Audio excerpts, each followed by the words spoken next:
अस्सलाम वालेकुम and welcome back to my YouTube channel doctor Abdullah academy. Students, मुझे आपसे एक सवाल पूछना है कि क्या आप भी परेशान हैं कि बायोलॉजी पढ़ने के बाद, बायोलॉजी सब्जेक्ट रखने के बाद आप लोग फ्यूचर में किस कैरियर को अडॉप्ट कर सकते हैं, चूज़ कर सकते हैं। अगर आप भी परेशान हैं तो ये लेक्चर आपके लिए बहुत ज़्यादा इंपॉर्टेंट होने वाला है, क्योंकि आज हम स्टडी करेंगे अपनी 9th क्लास बायोलॉजी के चैप्टर नंबर 1 में से एक इम्पॉर्टेंट टॉपिक जो कि है कैरियर्स इन बायोलॉजी। इसके अंदर हम ये उसको एज अ सिलेबस पढ़ने के अलावा और भी एक्सप्लोर करेंगे कि आप अपनी प्रैक्टिकल लाइफ में भी अपनी बायोलॉजी पढ़ने के बाद किन किन कैरियर्स को अडॉप्ट कर सकते हैं, एक्सप्लोर कर सकते हैं, चूज कर सकते हैं। आगे बढ़ने से पहले मैं आपको चीज़ बताती चलूँ कि मैं आज से स्टार्ट कर रही हूँ अपनी 9th क्लास की बायोलॉजी बुक, जिसके अंदर हम डेली का एक लेक्चर पढ़ेंगे, चैप्टर वाइज पढ़ेंगे। और अगर आपको कोई वीडियो चाहिए हुई किसी टॉपिक के ऊपर तो आप कमेंट सेक्शन में लाजमी बता सकते हैं। नेक्स्ट वीडियो इंशाल्लाह उसी टॉपिक के ऊपर मैं अपलोड करूँगी। तो आज से हम स्टार्ट करने जा रहे हैं इस फुल जर्नी को। तो आपने क्या करना है, मेरे साथ रहना है इस फुल जर्नी में, जिसके अंदर हम ना ही चीज़ों के सिर्फ ऊपर ऊपर से सरफेस लेवल पर पढ़ेंगे, बल्कि मैं हर चीज़ को आप लोगों को एक्सप्लोर करके बताऊंगी और ये बताऊंगी कि इस टॉपिक को हमारे सिलेबस में रखने का मकसद क्या था, पर्पस क्या था। एंड हर टॉपिक को हम लोग शॉर्ट क्वेश्चन के रिलेटेड देखेंगे कि कौन से टॉपिक शॉर्ट के हवाले से इंपॉर्टेंट हैं एंड कौन से टॉपिक ऐसे हैं जो कि लॉन्ग के हवाले से आपके लिए इंपॉर्टेंट है, और कौन से टॉपिक्स ऐसे हैं जिनको इग्नोर करने के बाद आप को ज़रा भी नुकसान नहीं हो सकता है। और मैं आपको ये भी बताऊंगी कि कैसे आप फुल मार्क्स गेन कर सकते हैं विदाउट ओवर स्टडिंग, कैसे आप स्मार्ट प्रिपरेशन कर सकते हो ताकि टाइम भी बचे और आपके नंबर भी ज़्यादा आए। तो चलिए बिना टाइम वेस्ट किए let's dive into our first topic, that is careers in biology. आज मैं आपको बताऊंगी 12 ऐसे कैरियर जो कि आप बायोलॉजी पढ़ने के बाद या बायोलॉजी सब्जेक्ट रखने के बाद आप लोग चूज कर सकते हैं। हर कैरियर का मैं साथ साथ आपको सेंटेंस पढ़ाऊंगी टेक्स्ट बुक के अंदर से, और ये भी बताऊंगी कि आपने किस तरह से पढ़ना है। एंड लास्ट में मैं आपको ये भी बताऊंगी कि इस टॉपिक के रिलेटेड पास्ट में किस किस तरह से क्वेश्चंस आते हैं एंड कौन कौन से क्वेश्चंस ऐसे हैं जो कि शार्ट बन सकते हैं एंड लॉन्ग किस तरह से आपको आ सकता है। और ये टॉपिक जो है वो आपके पेपर के पॉइंट ऑफ व्यू से हवाले से इसकी वेटेज कितनी है एंड कितना ये इंपॉर्टेंट टॉपिक आपके लिए हो सकता है, ये सारी चीज़ें मैं इस लेक्चर के अंदर कवर करने वाली हूँ। बस आपने क्या करना है, सिंपल मेरे साथ रहना है इस वीडियो में, ताकि हम अपनी सारी चीज़ों को साथ साथ कवर कर सकते हैं। सबसे पहला हमारे पास पॉइंट है स्टूडेंट, मेडिसिन एंड सर्जरी। ठीक है, मेडिसिन एंड सर्जरी का अब हम स्टडी करते हैं। कहता है the profession medicine deals with the diagnosis and the treatment of the diseases. अब यहाँ से यहाँ तक उसने हमें जो है वो बता दिया है मेडिसिन के बारे में। ठीक है, यहाँ से यहाँ तक उसने हमें मेडिसिन के बारे में बताया है। अब ये जो मेडिसिन एंड सर्जरी का जो शोबा होता है स्टूडेंट, ये एक क्लासिक कैरियर है, जिसका कैरियर में से एक प्रोफेशनल कैरियर में सबसे पहला नाम जो है वो मेडिसिन एंड सर्जरी ही आता है, और जिसको हम एमबीबीएस भी बोलते हैं। इसको मेडिसिन सर्जरी को एमबीबीएस भी बोलते हैं, और ये बहुत ज़्यादा प्रोफेशनल और आप कह सकते हैं पाकिस्तान के अंदर बहुत ज़्यादा एक्सपेंसिव है ये। एंड ये जो है इसके मेडिसिन, अब यहाँ पर इसने 3 लाइन पहले करनी है। अब इसने कहा है कि मेडिसिन क्या होता है। मेडिसिन का मतलब ये होता है कि डिजीज़ का आप लोग डायग्नोज करें first of all, and then उसको ट्रीटमेंट की तरफ लेकर आएँ। अब डिजीज़ का डायग्नोज करने से क्या मुराद है, यानी डायग्नोज करना कि बीमारी है कौन सी, बीमारी की पहचान करना, असल में पहले बीमारी को ढूंढना कि बीमारी है कौन सी। देन सेकंड स्टेप क्या आ जाता है कि उसकी ट्रीटमेंट के लिए कोशिश करना। ठीक है, एंड उसको मेडिसिन इस तरह से रिकमेंड करना एंड उसको इस तरह से ट्रीट करना। ठीक है, तो जो उसकी जो डिजीज़ है उसको रिकवर कर सके। यहाँ तक तो था मेडिसिन। अब आगे वो हमें सर्जरी बता रहा है। कहता है the surgery the defective in surgery the defective parts of the body are required, are repaired, replace और रिमूव। कहता है कि जो सर्जरी होता है ना, जैसे कि नाउज़ुबिल्लाह किसी का एक्सीडेंट हो जाता है, नाउज़ुबिल्लाह किसी को दिल का दौरा पड़ जाता है, या कुछ भी हो जाता है, तो उसकी जो बॉडी के कुछ पार्ट्स होते हैं ना वो इनएक्टिव हो जाते हैं या डिफेक्ट हो जाते हैं। तो ये एक ऐसा जो मेथड है जहाँ किसी की टांग ही टूट जाती है, नाउज़ुबिल्लाह अस्तगफिरुल्लाह, तो ये एक सर्जरी ही अल्लाह ताला ने इंसान को ऐसी दिमाग दिया जिसने सोच कर एक ऐसा तरीका निकाला जो कि इन तमाम इश्यूज़ को रिकवर कर सकती है, and that is surgery. Surgery के लिए डॉक्टर क्या करते हैं कि वो जो आपके डिफेक्टिव पार्ट्स होते हैं ना उनको रिकवर कर रहे होते हैं, रिप्लेस कर रहे होते हैं। जैसे कि लंग को रिप्लेस कर दिया जाता है, या आपका कोई बॉडी पार्ट है जिसको रिप्लेस करना पड़ जाता है। ठीक है, एंड रिमूव्ड, कभी कई दफ़ा ऐसा होता है कि उसको रिमूव ही कर दिया जाता है। फॉर एग्जांपल जैसे अपेंडिक्स की दर्द उठती है तो उससे जो है डॉक्टर अपेंडिक्स को प्रॉपर्ली तौर पर रिमूव ही कर देते हैं। या कोई ट्यूमर ही उठ जाता है जिसको हम बोलते हैं कोई ट्यूमर आपका उठ जाता है एंड उसको जो है रिमूव करना पड़ जाता है या रिप्लेस करना पड़ जाता है। तो ये सारा कुछ जो है वो हम सर्जरी के अंदर स्टडी कर रहे होते हैं। कहता है कि इस प्रोफेशन के लिए students need to complete a 5 year bachelor of medicine, bachelor of study, that is MBBS degree. अब आपको इस टॉपिक के अंदर बेसिकली पता क्या होना चाहिए कि मेडिसिन क्या होता है एंड सर्जरी क्या होता है यहाँ तक। एंड ये लाइन जो 2 लाइनें हैं ये आपको वैसे ही पता होना चाहिए कि इसके लिए जो है जैसे कि हमारे पास जो हमारे डॉक्टर हजरात होते हैं वो 5 ईयर का एक कोर्स करते हैं जिसको क्या बोलते हैं एमबीबीएस। तो ये आप लोगों ने इन चीज़ को देख लेना है कि जो MBBS है हमारे पास वो कितने साल की डिग्री है, that is 5 year, bachelor of medicine and bachelor of surgery, ठीक है। तो ये था हमारे पास मेडिसिन एंड सर्जरी का पॉइंट नंबर 1। अब चलते हैं पॉइंट नंबर 2 की तरफ। वो कहता है हमारे पास क्या है, डेंटिस्ट्री। जैसे कि नाम से जाहिर हो रहा है कि ये हमारे पास दांतों की रिलेटेड फील्ड है। डेंटिस्ट, अब डेंटिस्ट किसे बोलते हैं, जो कि दांतों का माहिर हो, जिसे दांतों की बीमारियों के बारे में, उसको किस तरह से ट्रीट करना है, किस तरह से दांतों की बीमारी को डायग्नोज करना है, वो सब कुछ पता हो, उसको डेंटिस्ट बोलते हैं। कहते हैं dentist specialise in oral health. कहता है कि ये जो डेंटिस्ट होते हैं ना, ये ओरल हेल्थ यानी जो आपके मुंह के अंदर की जो बीमारियां होती हैं, जो मुंह के अंदर की सेहत होती है उसके रिलेटेड होते हैं, उसको हम डेंटिस्ट बोलते हैं। They diagnose and treat dental diseases and perform surgeries. अब ये जो डेंटिस्ट होते हैं ना, ये आपके जो मुंह के रिलेटेड जितने भी इन्फेक्शन हैं, जितनी भी बीमारियां हैं, डिजीजेज हैं, दांत जो है वो आपका आगे भी छूट गया, टेढ़ा मेढ़ा हो गया, जो भी हो गया, तो ये जो डेंटिस्ट होते हैं ये आपकी कैविटी के रिलेटेड या कैविटी के जो इन्फेक्शन होते हैं, मसूड़ों की सोजन हो गई, तो इसको डायग्नोज करते हैं एंड देन उसको ट्रीटमेंट की तरफ लाते हैं। कभी कभी ऐसा होता है कि सर्जरी भी करनी पड़ जाती है, ठीक है, मसूड़ों के अंदर कोई इन्फेक्शन हो जाता है या इस तरह से कैविटी का कोई मसला बन जाता है, एंड दांतों के रिलेटेड कई दफ़ा दांत जो है वो उखाड़ दिए जाते हैं, या नए दांत लगवाने पड़ जाते हैं। तो ये सारे जो मसले होते हैं ना, ये डेंटिस्ट जो है वो रिकवर कर रहा होता है। तो इसके लिए आप लोग इतना जो है वो फुल करेंगे यहाँ तक, ठीक है, यहाँ से स्टार्ट से लेकर यहाँ तक आप लोग फुल करेंगे। एंड जो लास्ट वाली 2 लाइन्स है ना, मैं वो आपको ये रिकमेंड करूँगी कि आप अपने पास से लिखें, क्योंकि ये बस इसके अंदर ये बताया गया है कि ये 4 ईयर है, 5 ईयर है। तो इसके लिए बस आप एक लाइन याद कर लें कि for this profession students get are dash. अब डैश की जगह आप हर एक पॉइंट के रिलेटेड जो भी 4 ईयर है, 5 ईयर है, तो मैं आपको एक बात बताती चलूँ कि सिर्फ 5 ईयर जो था वो सिर्फ मेडिसिन एंड सर्जरी के अंदर ही था, बाकी सबके अंदर जो है वो 4 ईयर ही आएगा। तो आप एक ही लाइन याद कर लें, वो हर एक जो आपका पॉइंट है उसके अंदर आप लिख सकते हैं, ठीक है। बाकी आपको जो चीज़ें याद करने की जरूरत है वो ओनली 3 लाइन्स हैं, ठीक है। तो ये चीज़ होगी। उसके बाद कहता है कि इसके लिए जो कोई भी स्टूडेंट है उसको 4 ईयर की जो डिग्री करनी पड़ती है, जिसको क्या कहते हैं, BDS बोलते हैं, इसको bachelor of dental surgery, that is BDS। इसकी डिग्री को क्या बोलते हैं, BDS। तो ये था हमारे पास point number 2। And point number 3 की तरफ चलते हैं, दैट इज फार्माकोलॉजी। अब फार्माकोलॉजी जो है ये कैरियर थोड़ा बहुत मुख्तलिफ है बाकियों से और रिसर्च बेस्ड है, ठीक है। इसको हम देख लेते हैं फार्माकोलॉजिस्ट। अब जो फार्माकोलॉजी को स्टडी करता है उसको हम फार्माकोलॉजिस्ट बोलते हैं। Study the effect of drugs on human body and develop new medications. अब जो फार्माकोलॉजिस्ट होते हैं ना स्टूडेंट, वो क्या करते हैं, ड्रग्स। अब ड्रग्स किसको बोलते हैं, जो कि अद्वियात होती हैं, मेडिसिन होती हैं, जो कि हम ले रहे होते हैं बीमारी के दौरान, जो पेशेंट ले रहे होते हैं, जिनको लेने से हमारी बीमारी जो है वो रिकवर हो जाती है, हम रिलीफ फील करते हैं। तो कहते हैं कि जो बीमारी होती है उसके इंसान की बॉडी के ऊपर क्या इफेक्ट होते हैं, किस तरह हम मेडिसिन बॉडी में जाती है, किस तरह से वो वर्क करती है, एंड किस तरह पे जाके वो स्पेशलाइज जो हमारा एरिया होता है उसी के ऊपर जाकर वर्क करती है। फॉर एग्जांपल जैसे कि हमारे सर में दर्द हो रहा है, हम गोली खा रहे हैं, अपनी टैबलेट जो खा रहे हैं वो मुँह के जरिए खा रहे हैं, लेकिन जो हमारा जो वो गोली का असर नहीं कि वो डायरेक्टली मैदे में जा रही है, लेकिन जो हमारा सर दर्द है वो किस तरह से ऑटोमेटिकली ठीक हो जाता है। तो ये सारी चीज़ें जो है ये फार्माकोलॉजी के अंदर स्टडी की जाती हैं। एंड जो हमारे फार्माकोलॉजिस्ट होते हैं वो इतनी ज़्यादा रिसर्च करते हैं कि वो न्यू मेडिकेशंस की तरफ आते हैं, यानी ऐसी ऐसी मेडिसिन जो है वो बनाते हैं। जैसे कि आप जान सकते हैं कि कोविड-19 के अंदर जो हमारे साइंटिस्ट हैं उन्होंने अब वैक्सीन बनाई। तो कोई भी अगर न्यू आ जाता है, वायरस आ जाता है, कोई भी डिजीज़ आ जाती है, तो जो हमारे फार्माकोलॉजिस्ट होते हैं वो एक्टिव हो जाते हैं ताकि उसके खिलाफ कोई ऐसी ड्रग जनरेट कर सके जो कि इस बीमारी के साथ लड़ सके। तो ये सारा काम होता है हमारे पास फार्माकोलॉजिस्ट का। ओके जी, अब तो आपने यहाँ से 3 लाइन्स ये करनी है, देन उसके बाद आप लोगों ने ये कर लेना है कि इस डिग्री को करने के लिए जो स्टूडेंट है उसको फिर अगेन वही बात कि उसको BS करना पड़ता है इसके अंदर, फार्मेसी के अंदर, या उसको डॉक्टर ऑफ फार्मेसी। अब ये डॉक्टर ऑफ फार्मेसी जो है ये भी 5 साल डिग्री है, ठीक है, ये 5 साल इसमें लिखते हैं, लेकिन ये बहुत ज़्यादा मुश्किल है, आप कह सकते हैं बहुत ज़्यादा मुश्किल है, क्योंकि MBBS के फ़ौरन बाद जो टॉप ग्रेड पाकिस्तान के अंदर जो डिग्री समझी जाती है वो यही है, that is D pharmacy, D pharm. And बहुत ज़्यादा रिसर्च बेस्ड है और इसके अंदर ड्रग्स के नेम और रिसर्च करना बहुत ज़्यादा मुश्किल हो जाता है। फिर उसके बाद है हमारे पास फिजियोथेरापी। अब फिजियोथेरापी क्या होता है स्टूडेंट, ये मैं आपको इसका थोड़ा बहुत इंट्रोडक्शन बता दूं कि फिजियोथेरापिस्ट जो होते हैं ना कि जैसे कि उर्दू में इनको मालची बोला जाता है। अब ये थोड़ा बहुत हंसी मजाक भी इनके साथ किया जाता है, लेकिन डोंट वरी कि ये अब फील्ड की जो है ये इसका बहुत ज़्यादा रुझान बढ़ता जा रहा है, क्योंकि जैसे जैसे न्यू जनरेशन आती जा रही है उनके जो बॉडी है वो इस तरह से ढीली ढाली एंड बहुत ज़्यादा लूजी है, और उनको ज़रूरत पड़ती है कि वो एक्सरसाइज करवा सकें, मूवमेंट करवा सकें। तो ये इसकी जो डिमांड है ना ये फ्यूचर के अंदर बहुत ज़्यादा होने वाली है। फिजियोथेरापी में किया क्या रहता है स्टूडेंट, फॉर एग्जांपल जैसे नाउज़ुबिल्लाह किसी का एक्सीडेंट हो जाता है, दिल का दौरा पड़ जाता है, या कोई भी डिजीज़ जैसे कि कोई भी डिजीज़ ऐसी पड़ती है जो कि इसको पैरालाइज कर देती है। तो ऐसी डिजीज़ जो कि कुछ हमारे बॉडी ऑर्गन्स को पैरालाइज कर देती है, तो जिस्म जो है वो हमारा मूवमेंट नहीं कर रहा होता।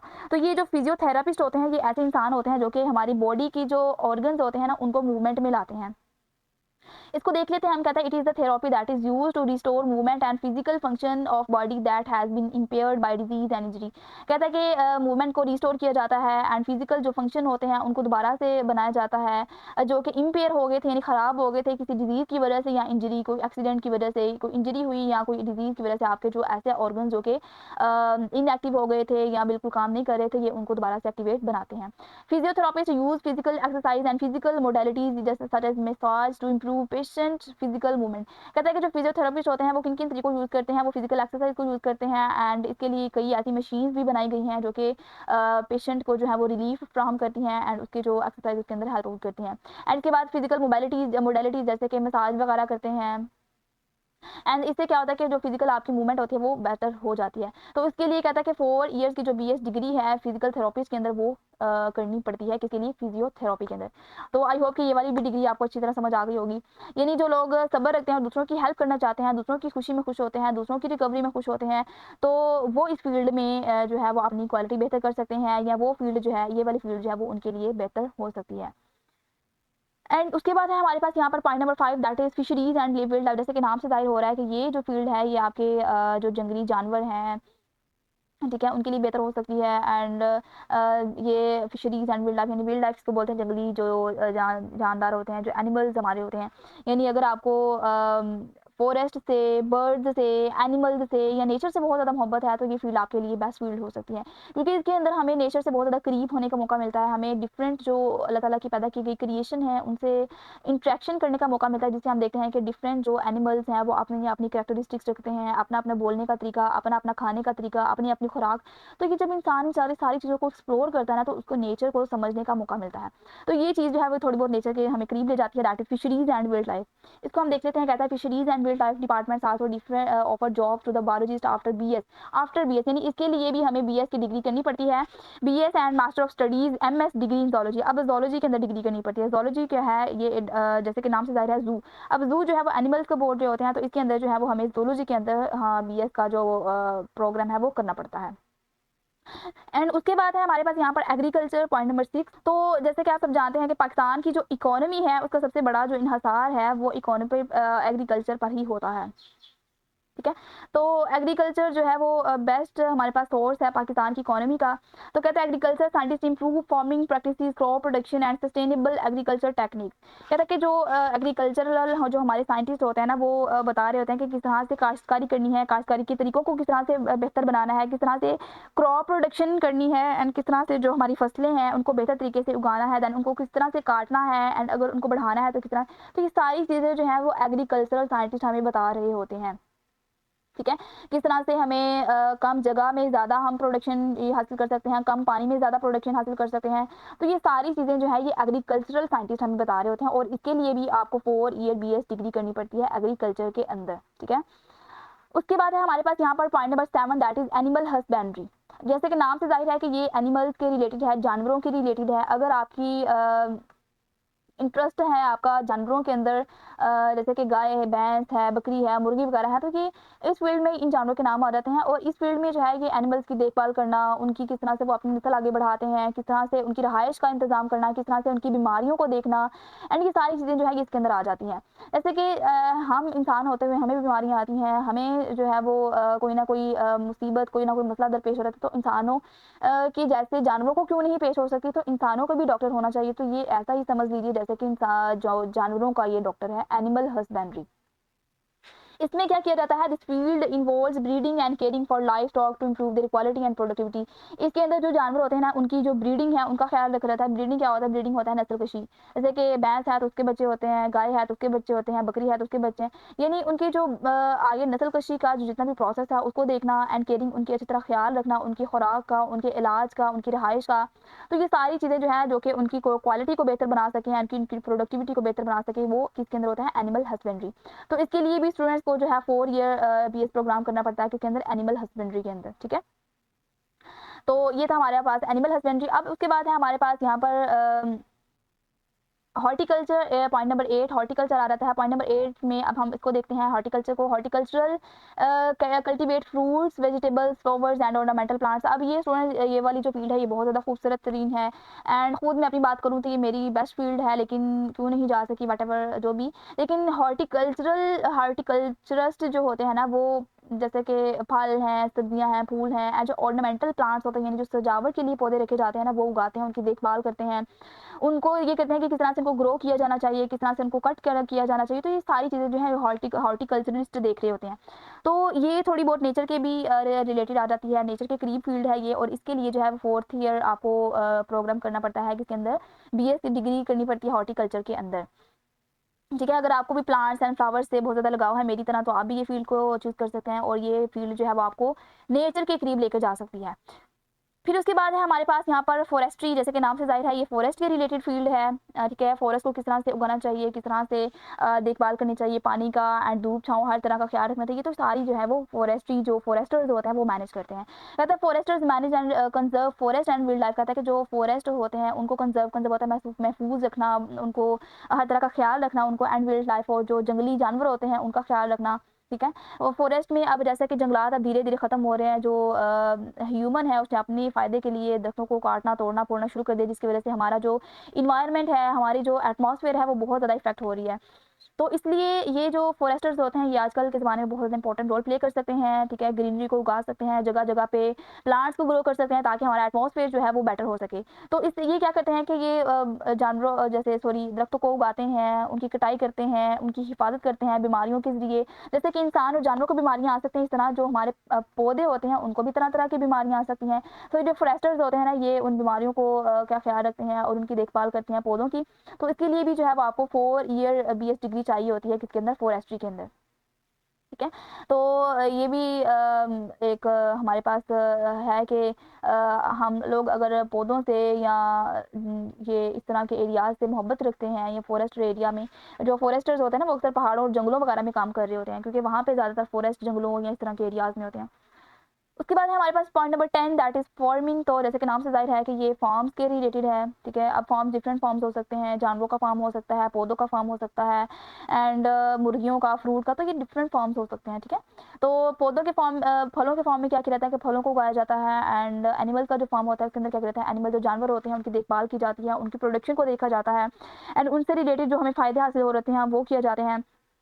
ठीक है, तो ये सारे जो है ये उसके रिलेटेड है। कहता है the professional the farming prepare farms, वो फार्म्स को तैयार करते हैं। अब फार्म डिफरेंट फार्म्स हो सकते हैं, जैसे कि एनिमल फार्म्स हो सकते हैं, पोल्ट्री फार्म्स हो सकते हैं, एंड फ्रूट फार्म्स हो। कहता है कि डिफरेंट फार्म्स को ये ग्रो करते हैं। इन सच फार्म्स दे ग्रो क्रॉप्स। कहता है कि इन फार्म्स में वो क्या करते हैं, फसलों को उगाते हैं, एंड रेज एनिमल्स, और एनिमल्स वगैरह को भी जो है वो ग्रो करते हैं, उनको भी बढ़ाते हैं फॉर फूड, फूड के लिए, एंड दूसरा क्या है अदर प्रोडक्ट्स के लिए। जैसे फ्रूट्स जरूरी नहीं कि एनिमल्स से सिर्फ हमें फूड ही मिल सके, दूसरे भी प्रोडक्ट्स मिल सकते हैं। फॉर एग्जाम्पल जैसे कि मुर्गी है, मुर्गी ना सिर्फ हमें गोश्त देती है बल्कि साथ साथ हमें अंडे भी फ्राहम कर रही होती है। इसी तरह बकरियों का अगर फॉर्म है तो वो हमें गोश्त के साथ साथ जो है वो दूध भी फ्राहम कर रहे होते हैं। गाय भैंस है तो उसके साथ साथ हमें दूध है, मक्खन है, इस तरह के डिफरेंट जो मेडिसिन होते हैं इवन वो भी हम जानवरों से हासिल कर रहे होते हैं। तो ये चीज़ आ जाती है फार्मिंग के अंदर। इसके लिए भी कहता है कि 4th ईयर आपको BS डिग्री करनी होती है एग्रीकल्चर के अंदर, फिर आप इसके अंदर जो है वो परफेक्ट बन सकते हैं। अब इसके अंदर जो है हमारे फार्मासिस्ट जो फार्मिस्ट होते हैं, जो फ्रेमिंग कर रहे होते हैं, वो डिफरेंट टेक्निक्स को यूज़ करते हैं, जैसे कि ग्रीन हाउस इफेक्ट को यूज़ कर लिया, इस तरह हाइड्रोपोनिक्स जो है वो यूज़ कर ली, इस तरह से जो जितने भी ऑर्गेनिक जो उनके तरीके होते हैं, जो टेक्निक्स होते हैं वो इसके अंदर यूज़ कर रहे होते हैं। उसके बाद हमारे पास यहाँ पर second last point that is biotechnology. Biotechnology जो होती है वो हमारे पास यूज़ होती है, जो कि हमारे होते हैं माइक्रो लेवल के जो चीज़ें होती हैं, जैसे फॉर एग्जांपल DNA है, एंजाइम है, सेल्स है हमारे, उसको स्टडी करने के लिए जो है वो ये किया जाता है। और इसको जो है वो फ्यूचर स्टडी भी आप लोग कह सकते हैं। इसमें बायोलॉजिकल प्रोसेसेस जितने भी होते हैं, जैसे कि DNA है, एंजाइम्स हैं, हमारे जो सेल्स हैं, उसको इस्तेमाल करते हुए नई प्रोडक्ट्स को यूज़ किया जाता है, नई टेक्नोलॉजीज़ बनाई जाती हैं। ठीक है, तो फॉर एग्जांपल जैसे कि अब ये जो हमारे जितने भी शुगर के पेशेंट्स होते हैं इनके लिए अब इंसुलिन बनाई गई। अब इंसुलिन जो है वो इन्हीं बैक्टीरियाज और इन्हीं सेल्स वगैरह को यूज़ करते हुए जो है वो बनाई गई। तो इसलिए जो हमारे टेक्नोलॉजिस्ट होते हैं ना, वो क्या करते हैं कि ये जो माइक्रो लेवल के जितने भी हमारे एनिमल्स जो होते हैं, ये डीएनएज़ हो गए, सेल्स वगैरह, उनको स्टडी करते हैं, इस तरह से उनको एक्सप्लोर करते हैं और इससे नई चीज़ें जो है वो दरियाफ्त करते होते हैं। इसको पढ़ लेते हैं। कहता है biotechnologies use biological processes to develop products and techniques in medicine, agriculture and more. कहता है कि वो मेडिसिन के लिए, जैसे कि इंसुलिन मैंने भी आपको बताया है, एंड एग्रीकल्चर के लिए वो क्रॉप्स वगैरह की तरक्की करवाते हैं, एंड इन्वायरमेंट के लिए किस तरह से वो ऐसे ऐसे रेमेडीज़ लेके आते हैं जो कि इन्वायरमेंट को, माहौल को आलूदगी से जो है पाक कर सकते हैं। तो ये बायोटेक्नोलॉजी जो है ये डिफरेंट, यानी कि जहाँ पे उसने बताया ना कि मेडिसिन के अंदर भी ये यूज़ हो सकती है, एग्रीकल्चर के अंदर भी यूज़ हो सकती है, एंड मोर यानी कि और भी डिफरेंट जो आपकी फील्ड है उसके अंदर ये बायोटेक्नोलॉजी जो है वो यूज़ हो सकती है। अब कहता है कि ये जो है इसके लिए भी आपको 4th ईयर डिग्री चाहिए होती है, किसके अंदर, बायोटेक्नोलॉजी के अंदर चाहिए होती है, ठीक है। बायोटेक्नोलॉजी जो है वो, इससे आप जो है वो लैब में काम करते हैं, एंड इससे आप आर्टिफिशियल ऑर्गन्स को ग्रो करवा सकते हैं, एंड इसके अलावा जो आप आर्टिफिशियल फ्रूट्स बना सकते हैं, आर्टिफिशियल आप जो कोई भी एक सेल या कोई भी आप एक लेकर किसी को सेल को ग्रो करते हो, आप बहुत सारी चीज़ें जो है वो बना सकते हैं। तो ये साइंस जो है ये ऐसी साइंस है जो कि साइंस फिक्शन से हमें रियलिटी की तरफ लेकर जाती है।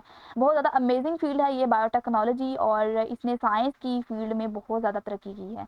उसके बाद है हमारे पास फोरेंसिक। तो फोरेंसिक जो है ये भी साइंस के रिलेटेड एक टेक्निक है, और इसके अंदर क्या किया जाता है स्टूडेंट्स, ये आपने ज़्यादातर जो सीआईडी है उसके अंदर ये ज़्यादातर फोरेंसिक लैब का वर्ड देखने को मिला होगा। एंड उसके अंदर क्या किया जाता है लैब के अंदर, कि वो किसी का जो डीएनए पैच होता है वो ले लेते हैं, और फिर उससे जो है वो कोई भी आपका चोर है, जो मुलज़िम है, उसको तलाश करने की कोशिशें की जाती हैं, ठीक है।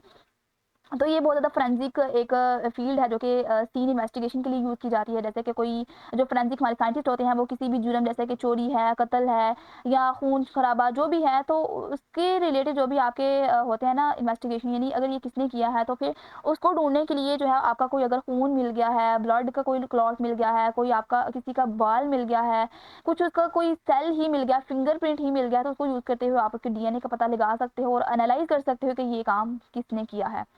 तो ये ज़्यादातर जो है वो पुलिस एनालिसिस के अंदर यूज़ किए जाते हैं, एंड कोर्ट्स के अंदर मुजरिम तक पहुंचने के लिए ये वाला ज़्यादातर प्रोसेस यूज़ किया जाता है। एंड इसके लिए भी आपको जो है वो 4 ईयर बीएस डिग्री जो है वो चाहिए होती है। तो ये बहुत ज़्यादा रिस्पेक्टेबल और बहुत ज़्यादा एक्साइटिंग फील्ड है, और आपको इंसाफ कायम करने में मदद देती है।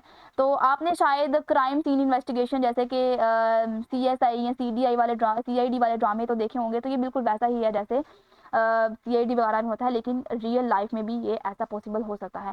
तो ये थे हमारे students complete 12 carriers. I hope कि आपको बहुत अच्छी तरीके से समझ आ गए होंगे, और इनमें से आपने मुझे कमेंट सेक्शन में ज़रूर लाजमी बताना है कि इन 12 कैरियर में से आपको सबसे अच्छा कैरियर कौन सा लगा, और आप फ्यूचर में कौन सा कैरियर अडॉप्ट करना चाह रहे हैं। अगर आपको जानवर पसंद है तो आप एनिमल हस्बेंड्री में जाइएगा, और अगर आपको पौधों से लगाव है तो आप हॉर्टिकल्चर में जाइए, और अगर आपको रिसर्च और लैब वगैरह का काम पसंद है तो देन आप फार्माकोलॉजी या बायोटेक्नोलॉजी में जाइए। अब फैसला आपने करना है, और क्योंकि पढ़ाई आपने शुरू करनी है, आपने सिर्फ ये नहीं सोचना कि किस फील्ड में ज़्यादा पैसे आते हैं, बल्कि आपने अपना इंटरेस्ट देखना है, आपने अपना लगाव देखना है कि आपको किस फील्ड के अंदर जो है वो ज़्यादा इंटरेस्ट महसूस हो रहा है, किस फील्ड की तरफ आपका जो दिल है वो खींचा जा रहा है।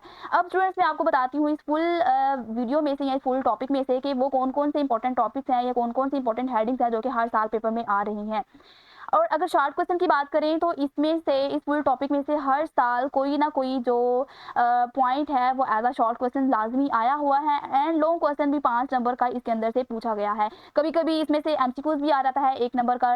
तो कुल मिलाकर इस टॉपिक में से 5 से 7 नंबर का आपका जो पेपर है वो आ सकता है। तो आपने इस टॉपिक को बिल्कुल भी इग्नोर नहीं करना। एंड यहाँ पर मैं आपको बता दूं कि जो यहाँ पर है ना हमारे पास ये वाले कुछ जैसे कि यहाँ पर है हमारे पास फार्माकोलॉजी, फार्माकोलॉजी है, एंड इसके अलावा यहाँ पर फिजियोथेरापी है, एंड फिशरीज़ वाला टॉपिक है, एंड यहाँ पर उसके बाद हमारे पास एग्रीकल्चर है, एंड फॉरेस्ट्री। तो ये कुछ ऐसे पॉइंट्स हैं जो कि आपको एज अ शॉर्ट क्वेश्चन जो है वो आ सकते हैं। तो आपने इनको बिल्कुल भी इग्नोर नहीं करना, और आपने इनको याद करना है, ठीक है। लॉन्ग क्वेश्चन आपको किस तरह से आ सकता है, वो कह सकते हैं कि describe any 4 careers related to the biology. तो ये 5 नंबर का क्वेश्चन आपको आ सकता है, जिसके अंदर आपने उसको 5 या 4 कैरियर्स जो है वो लिखने होते हैं। एंड इस तरह जो ज़्यादा रिपीट हुए हैं ना पास्ट पेपर में, वो कौन कौन से हैं यहाँ पर मैं आपको बता देती हूँ। जो यहाँ पर है ना हमारे पास ये वाला topic, that is biotechnology. Biotechnology बहुत ज़्यादा रिपीट हुआ है पास्ट पेपर के अंदर, ये आपने लाजमी देख लेना है बायोटेक्नोलॉजी को। इसके बाद यहाँ पर हॉर्टिकल्चर का जो हमारे पास आया है ना, ये वाला बहुत ज़्यादा रिपीट हुआ है पास्ट पेपर के अंदर, ठीक है। एंड इसके अलावा अगर बात की जाए तो यहाँ पर हमारा जो फिशरीज़ है ना, फिशरीज़ का ये वाला पॉइंट नंबर 5 ये बहुत ज़्यादा रिपीट हुआ है पास्ट पेपर के अंदर, ठीक है? तो आपने फिशरीज़ को लाज़मी देख लेना है। एंड उसके अलावा यहाँ पर है वाइल्ड लाइफ़, ये भी हो गया, और उसके बाद फॉरेस्ट्री। फॉरेस्ट्री का जो है ये भी रिपीट हुआ है, आपने इसको भी लाज़मी देख लेना है। तो ये थे कुछ important topics and important points. And short question किस तरह से आपको आ सकता है कि defined biotechnology and defined horticulture, defined fisheries. तो अगले जो हमारे पास आपने फार्माकोलॉजी एंड फिजियोथेरेपी, इनको भी अलग-अलग से लाज़मी देख लेना है। तो ये था हमारा आज का टॉपिक। आई होप कि आपको अच्छे से समझ आ गया होगा, आपको सारे कैरियर्स अच्छी तरह से आपने अंडरस्टैंड कर लिए होंगे। फिर भी आपको कोई कंफ्यूजन हुई तो लाज़मी पूछिएगा कमेंट सेक्शन में, और कमेंट पे ये ज़रूर कीजिएगा कि आपको इन 12 कैरियर में से कौन-सा कैरियर सबसे पसंद आया है, और आप फ्यूचर में कौन-सा कैरियर अडॉप्ट करने जा रहे हैं। लाज़मी कमेंट कीजिएगा। बाकी मिलते हैं नेक्स्ट वीडियो में, जिसके अंदर हम इंशाल्लाह जो हमारा नेक्स्ट इस टॉपिक, इस फुल चैप्टर का जो नेक्स्ट इंपॉर्टेंट टॉपिक है, उसको हम इंशाल्लाह कवर करेंगे। और अगर आप चाहते हैं कि अगली वीडियो आपके पसंदीदा टॉपिक पर आए, तो आप मुझे कमेंट सेक्शन में लाज़मी बता सकते हैं। उसी वीडियो पर इंशाल्लाह उसी टॉपिक पर वीडियो बनाई जाएगी। मिलते हैं नेक्स्ट वीडियो में, तब तक के लिए अपना ख्याल रखिए। अल्लाह हाफ़िज़।